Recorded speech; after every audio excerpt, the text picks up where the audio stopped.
Nobody on High Concord Station looked at me twice, and for 9 years that had suited me fine.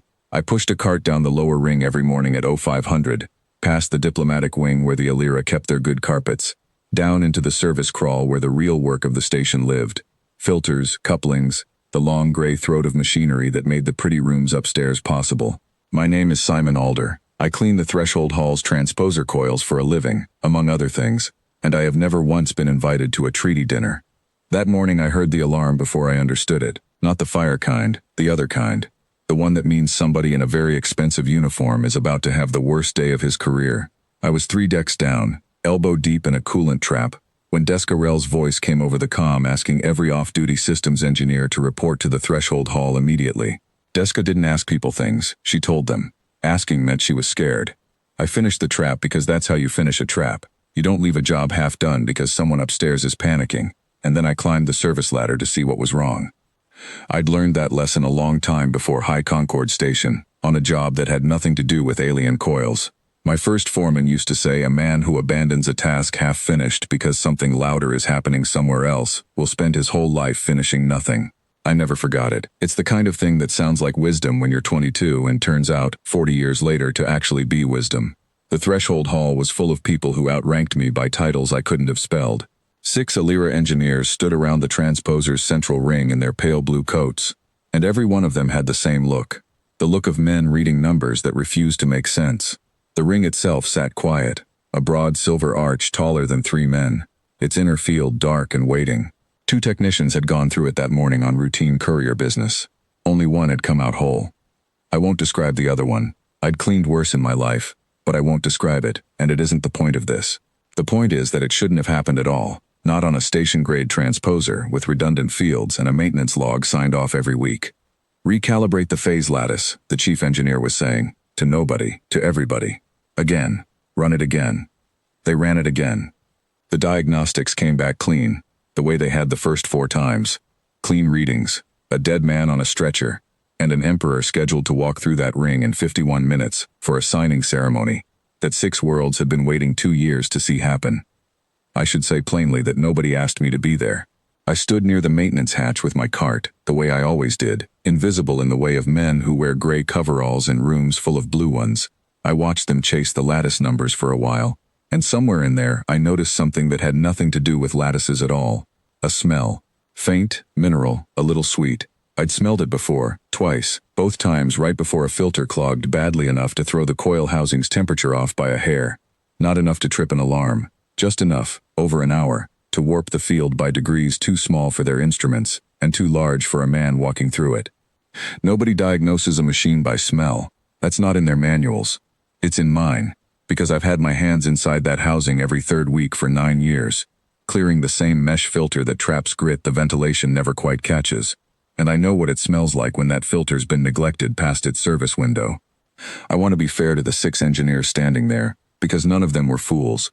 They were reading a machine the only way their training had ever taught them to read one, through numbers on a display, fed by sensors that measured exactly what they'd been built to measure, and not 1 degree more.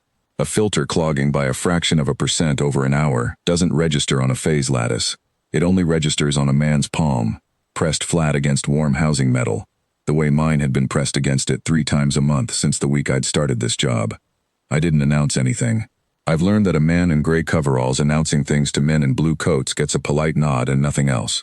I just walked to the access panel on the lower housing, the one they never open because the diagnostics say it doesn't need opening, and started unlatching it. That panel isn't part of the diagnostic sweep, one of the engineers said, more startled than annoyed. I told him I knew that. I kept working. The filter mesh, when I got it out, was fouled with a fine gray silt, packed tight enough to have gone unnoticed by anything that measured flow rather than looked.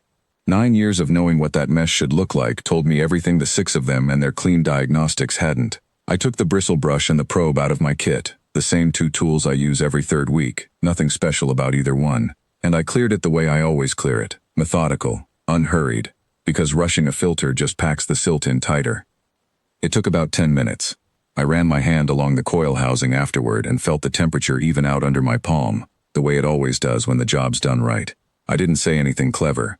I just refit the panel, latched it, and told the nearest engineer he might want to run the lattice numbers 1 more time, now that the housing could breathe. He ran them. They came back clean in a way that made his shoulders drop 3 inches. I was back down the service ladder before the ceremony started. I had a cart half full and a coolant trap 3 decks down that still needed closing up properly, and nobody had told me to stop working, so I didn't. It was Descarel who found me, an hour later, kneeling by that same trap with grease to my elbows. She didn't say much. Illyra don't, when they're rattled. But she said the Emperor had asked, personally, who had opened panel 14 on the threshold housing, and that she'd had to admit the answer was the sweep tech nobody upstairs could name. The Emperor came down himself.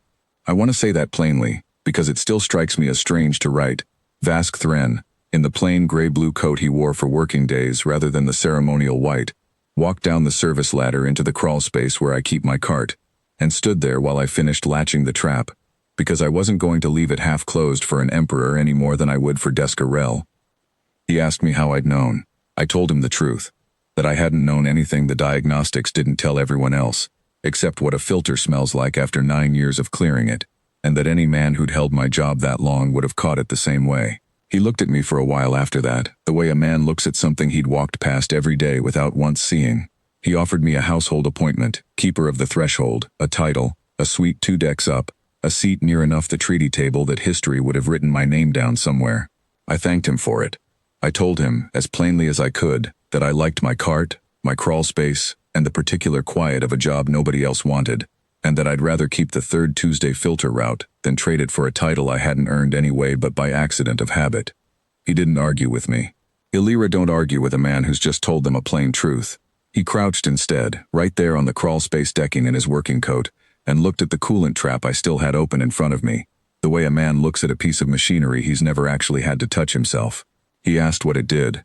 I told him, plainly, the same way I'd have told any apprentice. Coolant runs through, silt settles. A man clears it before the silt becomes a clog nobody notices until it's too late. He listened the whole way through, which surprised me more than the badge did.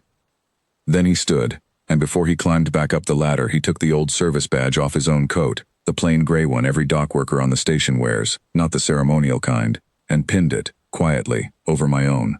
No ceremony, no announcement, just an Emperor putting a working man's badge on a working man, in a crawl space 3 decks below the treaty he was late for. I still clear that filter every 3rd Tuesday.